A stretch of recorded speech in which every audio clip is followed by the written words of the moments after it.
Հայաստանում մտավոր սեփականության իրավունքը, մասնավորապես հեղինակային իրավունքը շարունակում է մնալ ամենախոցելիներից մեկը։ Չնայած օրենսդրական կարգավորումներին, բազմաթիվ դեպքերում գաղափարները, ստեղծագործությունները շարունակում են օգտագործվել առանց հեղինակային իրավունքի պահպանման։ Մասնագետների խոսքով խնդիրը շատ դեպքերում պայմանավորված է հենց իրազեկվածության ցածր մակարդակով։ Մեր հասարակության մտածելակերպը խնդիրն է, որ չեն հարգում, այսպես ասած, դիմացինի մտավոր սեփականության իրավունքը, չեն հարգում, որ դիմացինը ստեղծել է ինչ-որ ստեղծագործություն, առանց դա հարգելու վերցնում եւ օգտագործում է։ Հասարակությունում մասնագետների համոզմամբ դեռևս չկա բավարար հարգանք մտավոր սեփականության նկատմամբ։ Շատերը սեփական շահից ելնելով առանց խղճի խայթի օգտագործում են այլոց աշխատանքը։ Երբ որ մարդը տեսնում է, որ որևէ ստեղծագործություն կամ որևէ, այսպես ասած, նույնիսկ ապրանքային նշան ներքո ծառայությունները կամ ապրանքների վաճառքը մեր հաջողությունների են հասնում, իրենք դա վերցնում են, գողանում են, օգտագործում են, որպեսզի բարենպաստ լինի իրենց բիզնեսի համար, սակայն չգիտեն, որ այդ ամեն ինչը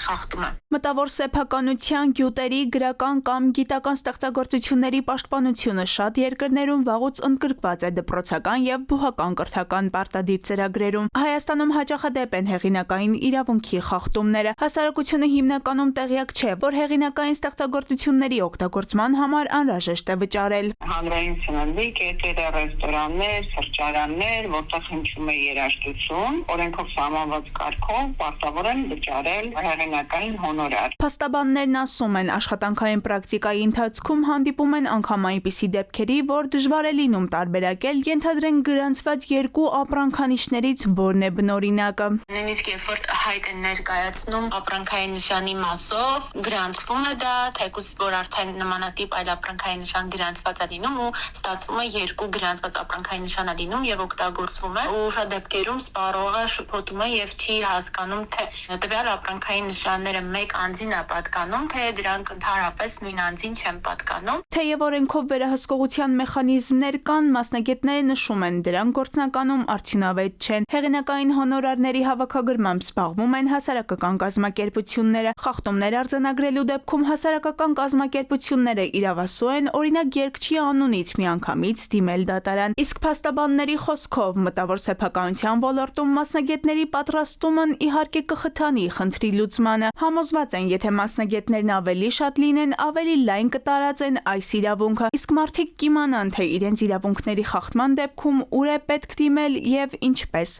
Հասմիկ Անտոնյան, ժամը լրատվական։